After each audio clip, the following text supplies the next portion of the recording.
Today's guest on This Is Jax is Dean Nixon. He owns Plenty. It's a restaurant. They also happen to do catering. It's coastal themed food, and I'm pretty excited about it. Have you ever been to an office party or something at work, and it's just that really heavy food that puts you to sleep and you're unproductive? Well, Dean believes it should be differently.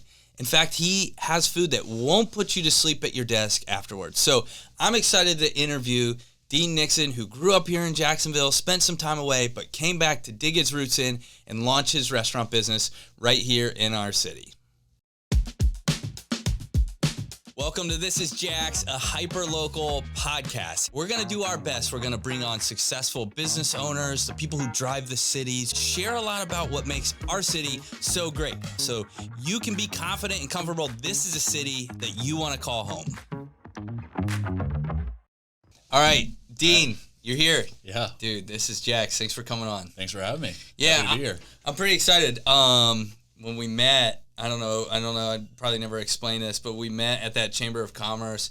Yeah. And, you meet a lot of people there, but some people stand out as like, this person's got some good energy or a smile on their face or whatever. And that's one thing about you I could say is like super high energy, had a big old smile on your face, excited to hear what others were saying. Yeah. You know what I mean? Like Definitely. And I think that's what makes those events. I talked to someone else recently, and it was kind of like you get whatever you put into it, you get out of it. And you're definitely somebody that was putting it in. So that's the main reason I wanted to get you on the show, kind of hear your Jacksonville story, because I'm expecting some of that high energy here today. Yeah. So love it. Yeah. No, I have similar experience. It's yeah. Yeah. So okay, cool. So you've been in Jacksonville for a pretty long time, almost long enough to say you're a native or whatever, but you've been here since early school. So tell me a little bit about kind of early life in Jacksonville. We're going to talk about the restaurant, Plenty, of course, and then we'll talk about a little bit of in between about how the journey to becoming a business owner here in Jacksonville. So let's kind of start with some early years first here in Jacksonville. Yeah, so I moved to Jacksonville when I was in 7th grade. Okay. So I was living in Northern Virginia. My dad got a new job, so that he took the whole family down here to Jacksonville to Ponte Vedra. And like most middle schoolers, when you hear you're moving, it's like the end of the world. Yeah. It's like just devastated. You lose all my your friends. Yeah, you lose all your friends, my soccer team, just the world was ending. Yeah. And so then we moved, and it took a little bit of time for me to get acclimated for sure. It's middle school. Middle schoolers are weird, so that's that's the whole thing in itself. But then later, my freshman, sophomore year, as I would still talk to my friends from Virginia, they'd be like, "Oh yeah, how's it going?" And I'd talk to them, and they were always so bored and so in awe of the fact that at this point I had started to really appreciate the fact that we moved, because I was surfing before school and that kind of thing, and my friends were like, you go to the beach every day during the summer, you can surf before school. There's so many different things that they were just in awe of, and I was like yeah, I mean, yeah, that's what we do. Yeah, that brings up a memory of my own. I completely forgot you just said it, but yeah, we would put the boards on the car and go to school, and they'd be on the car or something, and maybe we'd just be ready after. Leave at lunch. Yeah. I don't know. Extended lunch. Yeah, we weren't allowed to leave at lunch. Unfortunately, we were in a little bit of a prison, well, I didn't go back after. I'm just saying, but okay. Fair. All right. Well, that's really some insight, because our focus here is business owners and that type of stuff. But you've also got part of the story where you experienced it as a kid. So for somebody out there who's thinking about moving their family here, maybe there's someone out there listening that's I'm thinking about taking a job, but I have to consider my family. I mean, you would say it was a win then coming as a kid. So, I mean. Yeah. So, I mean, for me and I have a younger brother and older sister. For me and my brother, it was a huge win. I think we ended off much better that way, and just got a lot out of it. My sister was a freshman in high school at the time, and so she had a little bit harder of a time, just because moving freshman year, everybody knows each other from middle school, and then she ended up having to change schools twice. So she went to 3 different high schools in 3 years because she moved here in Nice, and then Ponte Vedra opened on top of the fact that we moved freshman year. So she had a little bit different of an experience for sure. But me and my brother, if we had stayed in Virginia, it'd be totally different. We're thank God we moved moved to Florida. Like that was just a huge win. All the activities from there. Yeah. And then, so fast forward a little bit, you go to school. Yep. Right. And then where did you go to college? I went to USF St. Pete. Okay. And what were you going to school for then? I studied entrepreneurship. Oh, okay. Yeah. So in high school, they had a business program, and I got drawn to that. I kind of had ideas of, I want to start my own business. A lot of my idols growing up, like our family friends and stuff, like the ones that I really looked up to, most of them had their own business. So I had a little bit of an inkling early on. So the idea of like 9 to 5 of the old job was not really on your you were like, you know what, I kind of want to go a different route.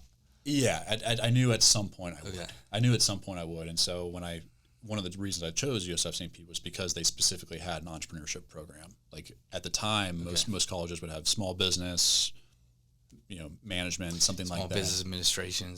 Exactly, something like that. And so, it was kind of a standout thing for USF. Dang. Yeah. Okay, that's pretty cool. A lot of people are surprised because I sell real estate, and they're surprised like I went to school for real estate and marketing. Yeah. So there's a lot of people in our industry that are like some sort of midlife crisis or job transition or something gets them here. Yep. And I'm like, well, actually, I went to school. Yeah, I studied this. Yeah. Of course, I found out you didn't need a degree, so to save money, I quit college. But that made sense. But that's the business decision. Okay. Yeah. Right. All right. And so after that, and I'm kind of looking at the notes here, and then you moved to DC and you pursued IT consulting. Yeah. All right. So tell me a little bit about that. You decided to leave Florida. What happened, man? Yeah. So basically lived in suburbs all my life. And, the entrepreneurship program at USF was very based around, pitch competitions and coming up with different business ideas. Most of them were based around tech. And so I thought, I don't really know what I want to do now. Maybe I'll do something in tech because I want to learn about tech. And that'll be my business at some point for sure. And so I found a job in IT consulting up in DC. I wanted to live in a big city. That was my goal. So I was looking at New York, Chicago, DC, and just happened to get one in DC. So I jumped on it, went up there, and worked in IT consulting for almost 2 years. Okay. And I hated it. Hated it. I hated it.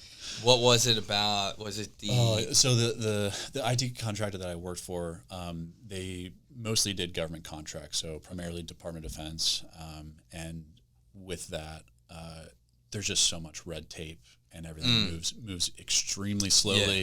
Yeah. And when I went in, I was the new guy, no experience, and so I wanted to I was trying to negotiate these parts of my compensation that were like, well, what if I can do this, this, and this? Would you pay me more money if I did this and this? And it was always like, yeah, sure. If you can do that, we'll pay you more. And so when it came to those things, I was like, I'd get in these conversations with our CEO. And I'm like, I am doing exactly what we needed to do and what we talked about. I'm just getting slow rolled by this person pushing paper in the government. And it's taking significantly longer than it should, and than we both thought it would. And it's like, well, that's just how it is. And so when you have an entrepreneurial spirit, hearing that, it doesn't go well. No, it doesn't. And especially when you say, well, that's just how it is. Yeah. It's like, okay. I can, and I can, I spent some time, and there's a lot of great government things, but when you are entrepreneurial and you're in the government world, sometimes it can be, you're like, man, I just feel like, my example with that was sometimes it would be really slow, right? There was not productivity. And I was like, okay, what are we doing here? And some people would look at you and be like, why are you complaining? We get paid to sit around and do nothing. And I'll be like, no, I don't want to sit around and do nothing. B, my time is valuable. Yeah. And so if I, sitting here doing nothing, okay, I might get paid, but what if I was out there doing this? I might get paid twice as much, and I could enjoy that. So I don't know if you had a similar kind of, was that the same feeling kind of inside of you where you're like... It's that, and it always happens more when you're younger, that you feel this sense of urgency to learn and to achieve that next level. It certainly comes in stronger when you're younger. And so, for that, it's well, if that's my promotion, it's well, I have a friend who just got promoted, and I want to get, you kind of challenge each other in that way. And then, which is great, but then, it just kind of makes you 8 Yeah. when things don't move as quickly as you want to. So now you're looking ahead, and you're like, what am I going to do? I'm not satisfied here. I know I want more. I want to do something different. And obviously we could look all the way to today, but what was your first, you could have gone anywhere. You're a grown man at this time. Yeah. And you're thinking about jumping corporate world and going so entrepreneurial, or was there a step in between? There was a step in between, okay. which was my stint in like commercial real estate. So okay. while I was working for the IT contractor, I finally had some money that I could invest in, and I didn't know what to do with it. I didn't really pay attention in the finance courses at the time in college because right. Whatever. Yeah. And so now I was like, well, finally have some money to invest. Like, I don't know anything about investing. So I took a bunch of like online courses and certificate programs. Like, how do I value a stock? Like, how do I find good stock? How do I do a stock analysis? It led to like the leverage buyout model, which led to real estate. And so then I just got a strong interest in commercial real estate and finance investing that way. So then took a bunch of courses on that, tried to make a career switch into it. It took several iterations of taking a course and adding to my resume and applying to jobs. Still in D.C.? Still in D.C. Okay. And so I ended up getting a job for Choice Hotels in their real estate team.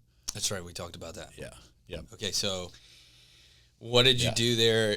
What's the layman's term for somebody who's not, for the listener out there that isn't a real estate, it's not their, it's not on their radar, it's not their main gig in life. What's the simple way to describe that job? The simple way to describe it is Choice owns hotel franchises.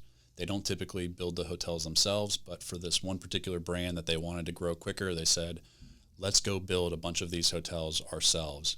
And so our team was hired to go carry that out. Okay, cool. Yep. Now, let's go, so you're doing that, that's fine, but what was it, obviously this show's called This Is Jax. Yeah. So at some point, you got the feeling to come back to Jacksonville. How did that play out? I mean, when I went to DC, I had kind of put a timeline on it. I was like, it's going to be like 3 to 6 years, somewhere in that time range. I'm gonna grow my career. I'll go to a big city. I'll grow my career. I'll learn something, and I'll come back. Okay. And so I had an idea that I would come back to Jacksonville at some point. I didn't know when, and I didn't know why. But ultimately, COVID hit, and that was really my nudge. COVID hit. DC was shut down like crazy. Jacksonville was not. It's not. Yeah. Was not. And so that was a bit of a draw. But also, I was working remotely at the time, and I hated the cold. Growing up here, like, this is what I was comfortable in. I wanted to live somewhere warmer, and so I got to do it remotely for a little bit at first, and then ultimately I was like, no, I really just want to move back here full time. Okay. Yeah. Yeah. So that brought you back, and I'm, from the guests I'm having on and the conversations I'm having, I'm seeing a pattern, not just with the COVID side of it, but just the ability, the friendliness of business that was happening here in Jacksonville. Yeah. And so let's kind of fast forward to where you're at now with the restaurant, right? So you've got a restaurant. So originally you were in IT, but now you're in a restaurant business. So how did that come to be that restaurant business was the path you went down? It was more influenced by my time at Choice. Because you're investing in hospitality, you're investing in building hotels. The experience. Exactly. So, and we did the full life cycle, like trying to find a deal, actually carrying through all the development agreements, construction agreements, overseeing construction, asset management once it was open. And so I saw it as, well, I've been investing in hotels on behalf of this company. Now I can invest in a restaurant on my own. And so everything leading up to owning, like to opening the restaurant, was very familiar and very, it didn't feel out of my wheelhouse. Like, I was comfortable doing it for the most part. I mean, comfortable, but yeah. But what year did you familiar. open the restaurant? Opened March of 23. Okay. Yeah. So a little over a year ago. Yeah. But I started working on the concept January of 21. So it was 2 years in the making to get open. There you go. Yeah. Oftentimes people, and this is maybe becoming more known just as the world of social media, where knowledge and stuff is being shared continuously, but a lot of people who see overnight success, right? And they have this feeling, and what anybody who's had the overnight success tells you is like, yeah, but you weren't there. Yeah. And then, right, so you're telling me I opened the restaurant a year. That's when it was on. Everybody could see it. It was a tangible thing that was physically there that you could go to, partake in, be a customer at, or enjoy. But it was 2 years leading up to it that you were putting time into. Yeah, so you're still at Choice Hotels during that time. And then in your free time, your time away from your job, you're working on this plan for the restaurant. Okay. Yeah. Gosh, that's exciting. Yeah. And then you realize, like, this is Jacksonville. This is where we're going to be. So were you, once you got into the restaurant idea, you know, I see here you guys do coastal themed food, and we talked a little bit. So you got your cooked seafood, the poke bowls, the salads, right? And then you also do catering. And one of the things I underlined it here, won't put you to sleep at your desk afterwards. Yeah. And I love that you put that in there because, yeah, in my world, I go to a bunch of networking or lunch events, and afterwards, you're just like dead, right? And then you're like, oh, drink some more coffee, and that doesn't really help. It just makes you feel like doubles down on that terrible feeling. Definitely. And you're unproductive the rest of the day. So that is super cool. That specific food group, were you looking at what food group was needed, or was it just a food group that you liked? Both. Okay. Both. Yeah. I mean, when I was at Choice, I was going out to eat every single meal, and our office catered a ton because we had almost 1,000 people in our somewhere between 500 and 1,000 people in our office. So you're getting to build your own tacos. Yeah, you're the getting Chipotle, the pizza. Yeah. It's like, floor 6 has subs. Bread, everything you've heard of, loaded up mayonnaise, and exactly. lunch meats. Okay. So between those two things, it was like I was going out to eat every single meal. I had a horrible time trying to find good seafood, at least in a fast casual setting, somewhere that was like somewhat affordable. Yeah. It's either you had to go to the cheap stuff, which is horrible, or you had to go to sit at a fancy sit down restaurant and get served on and everything. So that seafood aspect was something that I wanted. Yeah. Being from here, having seafood all the time, couldn't find it in that kind of setting. And so it was like, that started to develop the concept of like, what was I missing? I was like, I can't find seafood, not good seafood, and not for an affordable price. Yeah. That's good. And you've got the brick and mortar store, which is in the Brooklyn area, right? Yep. Right across the Y. How do you find that area? I mean, do you enjoy being in that part of town? Are you looking to grow into other parts of town?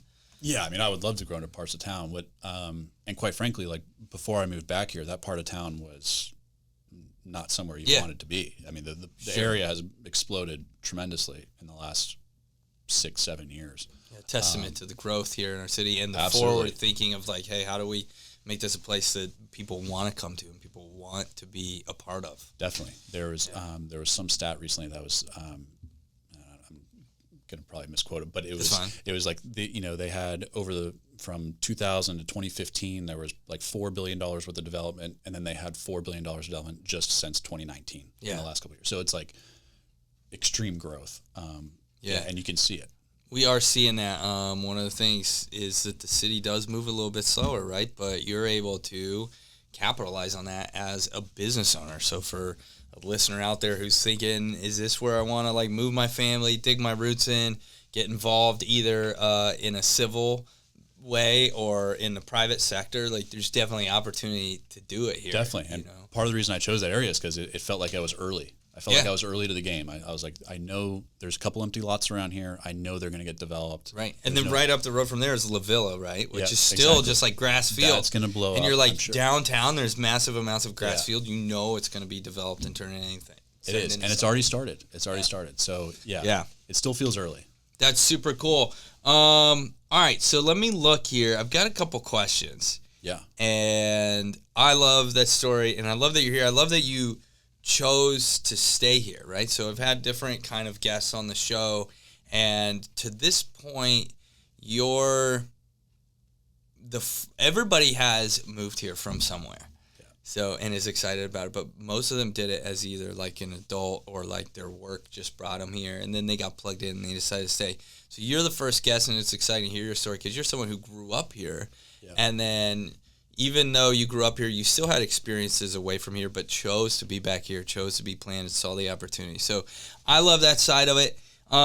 let's get into some of these questions that I ask a lot. And let's see here.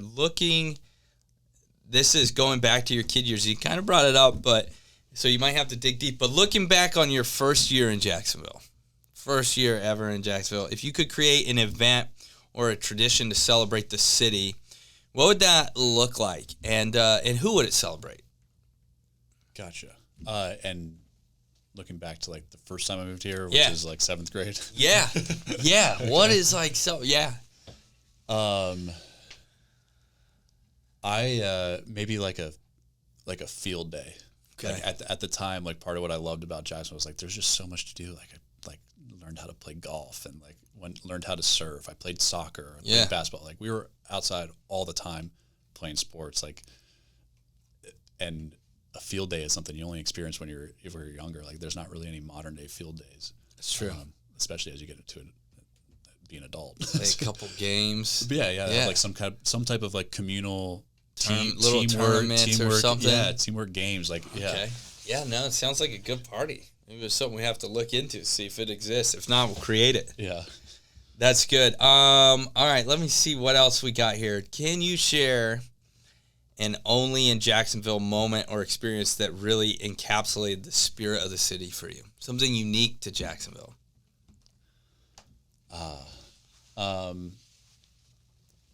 Unique to Jacksonville. So I don't know if you're going to say it, but when I was working remotely here in DC, I had a call with our entire company. Okay. Because our CFO was addressing the entire company and saying, with our return to office plans,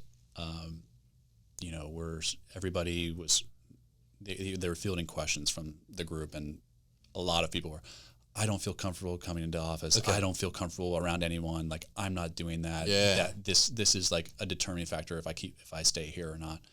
And I got off that call, and then I went to a concert at Daly's Place, packed. It's awesome. 5,000 people.